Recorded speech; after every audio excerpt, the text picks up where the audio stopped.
मुझे अपना घर किसी शरीफ लोगों को किराए पर देना था, क्योंकि मैं अकेली औरत थी और भरी जवानी में ही विधवा हो गई थी।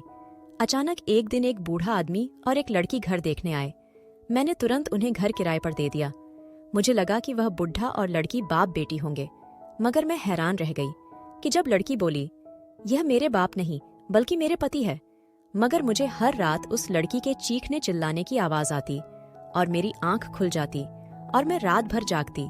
मुझे लग रहा था कि उस लड़की पर कोई जुल्म हो रहा है। मैंने बुढ़े से छुपकर उस लड़की को अपने रूम पर बुलाया तो वह लड़की मेरे गले लगकर रोते हुए बेहोश हो गई। कुछ देर बाद उसे होश आया तो बोली, दीदी, अगर आप मेरी मदद करना चाहती हैं तो ऊपर के कमरे में कैमरा लगवा दीजिए। कैमरा लगाना तो मुश्किल था। मैंने उसे अपना मोबाइल दिया और कहा कि इससे वीडियो रिकॉर्ड कर लेना, शायद मैं तुम्हारी कुछ मदद कर सकूं। मगर अगली रात जब मैं वीडियो देखी तो मेरी चिख निकल गई, क्योंकि बुढ़ा लड़की के साथ मेरे पति राज के जाने के बाद मैं इस दुनिया में अकेली रह गई थी। रिश्तेदार भी साथ छोड़ गए थे। मैं थी और मेरी पहाड़ जैसी जिंदगी। समझ में नहीं आता था कि मैं क्या करूं। आजकल रात में कुत्ते बहुत भौंकते और उनके भौंकने की आवाज सुनकर मैं डर जाती थी। शायद जब राज थे तब भी ये कुत्ते भौंकते थे, मगर सर पर पति का साया सलामत रहे तो किसी भी चीज का डर नहीं लगता। ना ही इन कुत्तों की आवाज मुझे डराती और ना ही ये अकेलापन। अब तो एक एक लम्हा सदियों के बराबर लागता था और यूं ही आंखों में रात कट जाती थी। मैं यह सोचकर भी डर जाती थी कि अगर घर में चोर घुस आया तो मैं क्या करूंगी, क्योंकि आजकल के चोर तो घर के सामान लूटने के साथ साथ घर की औरतों की इज्जत के साथ भी खिलवाड़ कर जाते हैं। सारी रात मुझे बस यही लगा रहता कि शायद ये कुत्ते चोरों को देखकर भौंकते हैं। मैंने अपने डर से बचने का यही हल निकाला था कि अपने घर का ऊपर वाला हिस्सा किराए पर दे दूं। यूं मुझे सहारा भी मिल जाएगा और इस महंगाई के दौर में 4 पैसे भी मिल जाएंगे। यूं तो मैं अपने मोहल्ले में कभी कभार ही निकला करती थी, लेकिन मैंने अगल बगल के सभी लोगों को बता दिया कि अगर किसी को किराए के घर की तलाश है तो उसे मेरे पास भेज दीजिएगा। शर्त यही है कि किराए पर आने वाले लोग फैमिली वाले हो। मुझे नहीं पता था कि मेरी बात इतनी जल्दी सुनी जाएगी। शाम के वक्त घर में 2 लोग आ गए। एक बुजुर्ग था और उसके साथ एक जवान लड़की थी। मैंने उनको ड्राइंग रूम में लाकर बिठा दिया और पूछा, मैं आप लोगों को अच्छी तरीके से जानती नहीं हूँ, आप अपना परिचय दीजिए। उस आदमी ने कहा, आपने कहा था कि आप अपना घर किराए पर देना चाहती हैं। हमें भी रहने के लिए ठिकाने की जरूरत थी, इसीलिए यहाँ आ गए। मैंने भी सहमति में अपना सिर हिला दिया और कहा, ठीक है, मुझे भी आप ही जैसे लोगों की जरूरत थी। ये तो अच्छा हुआ कि आप बाप बेटी हमारे घर पर रहेंगे। नहीं नहीं, ये मेरे पिता नहीं, ये मेरे पति है, उस लड़की ने कहा। उस लड़की की बात सुनकर मैं हैरान थी और दोनों को एकटक नजरों से देखने लगी। तभी उस बूढ़े आदमी ने कहा, अच्छा, पहले आप यह बताइए कि क्या आप ये घर हमें किराए पर देंगी? मैंने कहा, हाँ, क्यों नहीं, मैं अपने घर का ऊपर वाला घर आपको किराए पर देना चाहती हूं। तभी उस शख्स के चेहरे पर एक मुस्कुराहट फैल गई। मैंने उस शख्स के पत्नी की तरफ देखा तो उसे देखकर लगा कि वो बहुत परेशान हो, उसके दिल में कुछ चल रहा हो, मुझे कुछ बताना चाहती हो और बहुत घबराई हुई हो। फिर मैंने सोचा कि नहीं, शायद ये मेरा वहम हो। मैंने उन लोगों को ऊपर वाला घर दिखा दिया जो कि उन्हें बहुत पसंद आया था। किराए की बात हुई तो प्रमोद साहब मुंह मांगा किराया भी देने को तैयार थे। ये तो मेरे लिए बहुत खुशी की बात थी। मैंने ऊपर वाले घर की चाबी उन्हें थमा दी और सुकून भरी लंबी सांस लेकर नीचे आ गई थी। मुझे प्रमोद और उसकी वाइफ सलोनी बहुत अच्छे लगे। सलोनी तो वाकई में बहुत खूबसूरत थी। न जाने उसके घर वालों की ऐसी कौन सी मजबूरी होगी जिसकी वजह से उन्होंने अपनी फूल जैसी बेटी की शादी इतने बड़े शख्स से करवा दी। शाम हुई तो मैंने सोचा कि वो लोग आज ही तो आए हैं, आज तो उन्हें अपना घर सेट करने में ही काफी वक्त लग जाएगा, इसलिए शाम का खाना उन्हें मैं बनाकर दे देती हूँ। यही सोचकर मैं किचन में आ गई और 3 लोगों का खाना बनाने लगी। खाना बनाकर मैंने अच्छे तरीके से ट्रे सजाई और खाना लेकर ऊपर चली गई। मैंने दरवाजे पर दस्तक दी पर किसी ने दरवाज़ा नहीं खोला। जब दरवाज़ा नहीं खुला तो मैं ये सोचकर परेशान हो गई कि पता नहीं मैंने ऊपर आकर अच्छा भी किया कि नहीं। मुझे इन लोगों को इस तरह डिस्टर्ब नहीं करना चाहिए। सबकी अपनी अपनी प्राइवेसी होती है। मैं वापस लौटने ही लगी थी, तभी अचानक से दरवाज़ा खुल गया। सामने प्रमोद खड़ा था। उसने मेरे हाथ में खाने की थाली देखी तो कहने लगा, बहन अपने बेवजह तकलीफ की। मैं मुस्कुरा दी और बोली, नहीं नहीं, इसमें तकलीफ की कौन सी बात है, ये तो मेरा फर्ज बनता है। प्रमोद ने कहा, सलोनी खाना बनाने ही जा रही थी। मैंने कहा, उसे कह दीजिए कि आज के दिन वो आराम कर ले। वैसे वो है कहाँ? मैं जरा उससे भी मिल लूं। इतना कहते हुए मैं कमरे के अंदर दाखिल ही हुई कि अचानक प्रमोद मेरे सामने खड़ा हो गया और कहने लगा, दरअसल सलोनी सो रही है। उसके सर में तेज दर्द था। अगर अचानक उसकी नींद खुल गई तो उसकी तबीयत बिगड़ जाएगी। प्रमोद की बातों पर मैंने सर हिला दिया और वापस चली आई, लेकिन मेरे दिमाग में हजारों सवालों ने जन्म ले लिया था। मैं तो सोच में पड़ गई कि प्रमोद एक ही वक्त में कैसे अपनी बातों को बदला था। पहले तो वो कह रहा था कि सलोनी किचन में खाना बना रही है, और उसके तुरंत बाद उसने कहा कि वो सो रही है। मुझे इस बात का एहसास होने लगा कि दाल में कुछ न कुछ काला तो जरूर है। मैं इसके बारे में ज्यादा सोचना नहीं चाहती थी, क्योंकि वो लोग वहां पर किराएदार के तौर पर आए थे। खाना खाने के बाद मैं सोचने लगी कि सलोनी मेरे पास जरूर आएगी और खाने के लिए मेरा शुक्रिया अदा करेगी, लेकिन ऐसा कुछ नहीं हुआ। मैंने बहुत देर तक सलोनी का इंतजार किया था, लेकिन वो नीचे नहीं आई। फिर मैं अपने कमरे में सोने चली आई। मैं सोच रही थी कि आज मुझे चोरों से डरने की कोई जरूरत नहीं। मुझे पूरा यकीन था कि आज की रात मेरी बहुत सुकून से गुजरेगी। मैंने सुकून भरी एक गहरी सांस ली और आराम से सो गई। लेकिन आधी रात मेरी आंख खुली और मैं हड्डी बढ़ाकर उठ बैठी और सोचने लगी कि मेरी आंख कैसे खुल गई। तभी मेरे कानों में किसी लड़की के चीखने चिल्लाने की आवाज आने लगी। ऐसा लग रहा था चीखने वाली लड़की बहुत तकलीफ में है। मैं बहुत डर गई थी। मैं शुरू से इतनी डरपोक नहीं थी, लेकिन जब से राज मुझे छोड़कर इस दुनिया से गए थे, मैं तो पत्तों के हिलने से भी डरने लगी थी। मैंने अपने कानों पर हाथ रख लिया था। ये आवाज थमी नहीं थी, बल्कि लम्हा दर लम्हा बढ़ती चली जा रही थी। डरते डरते मेरी पूरी रात गुजर गई। वह तब जाकर लड़की की कहीं आवाज रुकी थी। सुबह 5 बजे मुझे नींद आई तो 8 बजे मेरी नींद खुली। चाय पीने के बाद मैं बाहर में आकर बैठ गई। मैंने प्रमोद को देखा। वो सीढ़ियों से उतरकर नीचे आया। जब उसकी नज़र मुझ पर पड़ी तो मैंने देखा वो बहुत घबराया हुआ था। मुझे देखकर वो हल्का सा मुस्कुराया और जल्दी से निकलकर बाहर चला गया।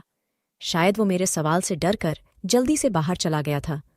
उसके हुलिये से लग रहा था जैसे वो काम के सिलसिले में बाहर गया हो। मैंने उठकर अपना नाश्ता बनाया। अब तक वो घर वापस नहीं आया था। मुझे यकीन हो गया कि वाकई में वो काम के सिलसिले में घर से बाहर गया है। मुझे ये वक्त सही लगा, क्योंकि कल से मेरी सलोनी से बात नहीं हो पाई थी। मैं उसके साथ बैठकर उसके बारे में जानना चाहती थी। इसलिए मैं जल्दी से सीढ़ियों से चढ़कर ऊपर वाले कमरे तक गई और जल्दी से दरवाज़ा खटखटाने लगी और इसी इंतज़ार में थी अभी सलोनी दरवाज़ा खोल देगी। मगर उसने दरवाज़ा नहीं खोला था, और ये कोई आम बात नहीं थी। वो लड़की कल से यहाँ आई थी, मगर मैंने उसकी एक झलक भी नहीं देखी थी। मैं वापस पलटने की बजाय दोबारा फिर से दरवाज़ा खटखटाने लगी थी। तभी सलोनी की घबराई हुई आवाज़ मेरे कानों में सुनाई दी। वो कहने लगी, निधि दीदी, आप ही है ना? मैंने कहा, हाँ हाँ, मैं हूँ। तुम पहले दरवाज़ा तो खोलो। तभी मुझे सलोनी की सिसकती हुई आवाज़ आई। उसने कहा, दीदी, मैं दरवाज़ा कैसे खोलूं? दरवाज़ा तो प्रमोद बाहर से ताला लगाकर गए हैं। मैं उसकी बात सुनकर सोच में पड़ गई। तभी मेरी नज़र दरवाजे पर लटके छोटे से ताले पर पड़ी। मैंने पूछा, सलोनी, तुम्हारा पति तुम्हें बाहर से बंद करके क्यों गया है? उसने कहा, मेरा पति मुझ पर शक करता है। उसकी उम्र मुझसे ज्यादा है ना, तो उसे हर वक्त यही डर लगा रहता है कि कहीं मैं उसे धोखा ना दे दूं। मैं सलोनी की ये हालत देखकर बहुत परेशान थी। मैंने उससे पूछा, अच्छा, पहले तुम ये बताओ, तुम ठीक तो हो ना? तभी उसकी दर्द भरी हंसी सुनाई दी और वो कहने लगी, मैं बिल्कुल ठीक हूं। मेरे पास दुनिया की हर चीज मौजूद है, रुपया, पैसा, कपड़े, जूते। मेरे पास हर वो एक चीज है जो मुझे चाहिए, लेकिन मैं खुश नहीं हूं। उसकी हालत देखकर मुझे बहुत ज्यादा दुख हुआ। मैंने कहा, सलोनी, मैं तुम्हारे लिए क्या कर सकती हूं? मुझे बताओ, मैं तुम्हारी मदद करना चाहती हूं। वो बोली, मेरी मदद तो मेरे अपनों ने नहीं की, तो आप क्या करेंगी? बस आपसे यही गुजारिश है कि मेरे लिए भगवान से प्रार्थना करिएगा। मैंने कहा, हाँ, क्यों नहीं? यही कहकर मैं वापस पलटने लगी। तभी सलोनी बोली, निधि दीदी, आप ये सब प्रमोद को मत बताइएगा कि आप यहां पर आई थी, या मैंने आपसे कुछ भी कहा है। मैंने कहा, हाँ हाँ, तुम फिक्र मत करो, ऐसा ही होगा, मैं उसे कुछ नहीं बताऊंगी। यही कहकर मैं नीचे आ गई थी। मुझे रह रहकर सलोनी के घरवालों पर गुस्सा आ रहा था कि आखिर उन्होंने ऐसा किया ही क्यों। अपनी फूल सी बच्ची की शादी एक बड़ी उम्र के मर्द से क्यों कर दी, जो अपनी सारी जिंदगी उस पर शक करते हुए गुजार देगा। शाम हुई तो प्रमोद वापस आया। वो मुझे देखकर हल्का सा मुस्कुराया और फिर ऊपर चला गया। मैं सोचने लगी, काश प्रमोद अपनी पत्नी को कमरे में बंद करके नहीं रखता तो कितना अच्छा होता। मैं भी अकेली हूं और सलोनी भी। हम दोनों की आपस में दोस्ती हो जाती, हम अपना गम भी बांट लेती। अब क्या हो सकता था। खैर, मैं अपनी रोजमर्रा के काम निपटाने लगी और फिर सोने के लिए लेट गई। आज फिर आधी रात के वक्त मेरी आंख खुल गई थी और आज भी वही वजह थी जिसने मुझे कल सोने नहीं दिया था। मुझे फिर से किसी लड़की के चीखने की आवाज सुनाई दी। मैंने ध्यान से सुना तो मुझे समझ में आ गया कि ये आवाज तो बहुत करीब से आ रही थी। कहाँ से आ सकती है? भला मुझे इसका पता हर सूरत में लगाना था। मैं अपने कमरे से बाहर आ गई तो मुझे चीखने चिल्लाने की आवाज और तेज सुनाई देने लगी। फिर मुझे अंदाजा हो गया कि ये आवाज कहीं और से नहीं बल्कि ऊपर वाले कमरे से आ रही है और चीखने चिल्लाने वाली लड़की कोई और नहीं बल्कि सलोनी है। एक लम्हे के लिए मैं सन्न रह गई थी। फिर मैं जल्दी जल्दी सीढ़ियां चढ़ने लगी और कमरे तक पहुंच गई। मैंने जोर जोर से दरवाज़ा पीटना शुरू कर दिया। मैं बहुत देर तक यूं ही खड़ी दरवाज़ा खटखटा रही थी, लेकिन मजाल है किसी ने दरवाज़ा खोला हो। और ऐसा भी नहीं था कि मेरे दरवाज़ा खटखटाने से अंदर चिल्लाने की आवाज़ कम हो गई। दरवाज़ा पीटते पीटते मेरे हाथों में दर्द होने लगा, इसलिए मैं मजबूरन नीचे आ गई। आज तो पूरी रात मुझे नींद आने वाली नहीं थी, इसलिए मैं हॉल में बैठ गई। बैठे बैठे सुबह हो गई। सुबह प्रमोद जब नीचे आया तो मुझे देखते ही घबरा गया था।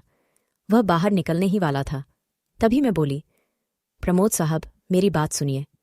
मैंने उस शख्स के चेहरे पर एक खौफ देखा था। वो मेरे सामने वाले सोफे पर बैठ गया और बोला, मैं जानता हूं कि आप मुझसे क्या पूछना चाहती है। प्रमोद का चेहरा उदास हो गया और वो कहने लगा, आपको सलोनी की फिक्र हो रही है ना, कि रात को वो क्यों चीखती चिल्लाती है। मुझे भी उसकी बहुत चिंता होती है, मगर मैं कुछ भी करने से मजबूर हूं। अगर आपके पास कोई हल हो तो जरूर बताइएगा। मैंने देखा, यह सब कहते हुए प्रमोद की आंखों से आंसू निकल गए थे और वह मुझसे नजर बचाकर अपने आंसू पोंछने लगा।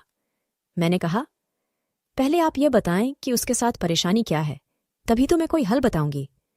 मेरे इस सवाल पर प्रमोद ने अपना सर उठाया और मेरी आंखों में आंखें डालकर बोला, सलोनी की सबसे बड़ी परेशानी उसके नापसंदीदा शख्स से शादी है।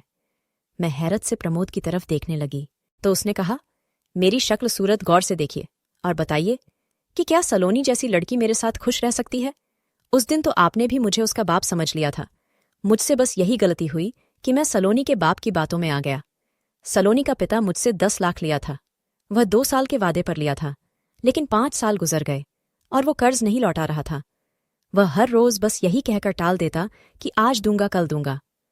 पर अब मेरे सब्र का बांध टूटने लगा। मैंने उससे कहा कि अगर तुम पैसे नहीं दिए तो मैं तुम्हें पुलिस के हवाले कर दूंगा। पुलिस का नाम सुनते ही वह डर गया और बोला, मेरे पास तुम्हें देने के लिए फूटी कौड़ी नहीं है। तुम ऐसा करो कि पैसे के बदले तुम मेरी बड़ी बेटी से शादी कर लो। मुझे उसकी बात समझ में नहीं आई थी। मैंने कहा, तुम ये क्या कह रहे हो। तभी उसने झट से अपनी बेटी की तस्वीर मेरे सामने कर दी और कहने लगा, अगर तुम इससे शादी नहीं करोगे तो मैं किसी और शख्स से पैसे लेकर इसे उसके हवाले कर दूंगा। दरअसल मेरी शादी बहुत पहले ही हो गई थी। मैं और मेरी पत्नी अपनी जिंदगी में बहुत खुश थे। वो कुछ दिन बाद पेट से हो गई और बच्चा पैदा होते वक्त उसकी हालत बिगड़ने लगी और वो मुझे छोड़कर चल बसी। ना वो बच सकी और ना ही मेरा बच्चा। तब से मैं अकेला ही था और मैंने दूसरी शादी नहीं की थी। मगर उम्र बढ़ने के साथ साथ मुझे तन्हाई का एहसास होने लगा। जी चाहता था कि मेरा भी कोई अपना हो जिससे मैं अपना दुख सुख बांट सकूं। और फिर उस दिन जब सलोनी के पिता ने सलोनी की तस्वीर दिखाई और कहा कि अगर तुम नहीं शादी करोगे तो मैं इसे किसी और के हवाले कर दूंगा, तो फिर मैं उसकी बात में आ गया और सलोनी से शादी कर ली। शादी की रात सलोनी ने मेरे गाल पर एक जोरदार थप्पड़ मारा और मेरे मुंह पर थूक दिया और कहने लगी, चाहे तुम कुछ भी कर लो, मैं तुम्हारी कभी नहीं हो सकती। तुम्हें शर्म आनी चाहिए। अपनी बेटी के उम्र की लड़की से शादी करते हुए अब वो हर रात मुझे परेशान करने के लिए चीखती चिल्लाती है। इसीलिए मुझे अपना खुद का घर छोड़ना पड़ा, क्योंकि लोग मुझ पर शक करते थे कि शायद मैं अपनी पत्नी के साथ बदसलूकी करता हूँ। मैं यूं ही घर बदलता रहता हूँ, मगर मुझे कहीं ठिकाना नहीं मिलता। लोग सलोनी की वजह से मुझे जीने नहीं देते। यह मेरा तीसरा घर है। यहां आते वक्त मैंने उसके सामने हाथ जोड़ा था कि मुझे इस आखिरी उम्र में यूं जलील मत करो, मगर उसने मेरी एक न सुनी और यहाँ आकर भी अपनी हरकतों से बाज नहीं आई। लेकिन आपको एक बात बताओ, इसमें सलोनी का भी कोई कसूर नहीं है। वो दिमाग के तौर पर बीमार हो चुकी है, उसका इलाज चल रहा है। वो लोगों को जख्मी भी कर देती है। इसीलिए मैं कहीं जाता हूं तो उसे बाहर से बंद करके जाता हूं। मैं यह सब सुनकर सोच में पड़ गई थी और मैंने बड़े गौर से प्रमोद की तरफ देखा तो उसकी तरफ देखकर यही लग रहा था कि वो सच बोल रहा है। फिर मैंने कहा, मैं आपसे एक रिक्वेस्ट करूं। उसने कहा, हाँ हाँ बोलिए। आप सलोनी को बाहर से बंद करके मत जाया करिए। मैं उससे बात करने की कोशिश करूंगी। हो सकता है कि उसकी हालत में कोई सुधार आए। प्रमोद मेरी बातों से परेशान हो गया और कहने लगा, आप ये सब इसलिए कह रही हैं क्योंकि आपको उसकी हालत का अंदाज़ा नहीं। जब उसे गुस्सा आता है तो वह इस कदर जुनूनी हो जाती है कि मेरे लिए भी उसे संभालना मुश्किल हो जाता है। मैं ऑफिस में होता हूँ, अगर पीछे से वह आप पर हमला कर देगी तो क्या होगा? हो सकता है कि वह आपका बहुत ज्यादा नुकसान कर दें। इसलिए इस काम के लिए आप मुझे माफ कर दीजिए, मैं ऐसा नहीं कर सकता। मैंने कहा, अगर सलोनी ने मेरे साथ कुछ भी किया तो उसका कसूरवार मैं किसी को नहीं ठहराऊंगी। आप बस उसे बाहर से लॉक करके मत जाइए। प्रमोद बड़े गौर से मेरी तरफ देखने लगा और फिर उसने अपने जेब से चाबी निकालकर मुझे थमा दी और कहने लगा, आप होशियार रहिएगा। जैसे ही आपको महसूस हो कि सलोनी को गुस्सा आ रहा है तो तुरंत घर से बाहर निकल जाएगा। मैंने सिर हिला दिया तो वो उठकर चला गया। मैं तो बस यही सोच सोचकर परेशान हो रही थी कि आखिर सच कौन बोल रहा है।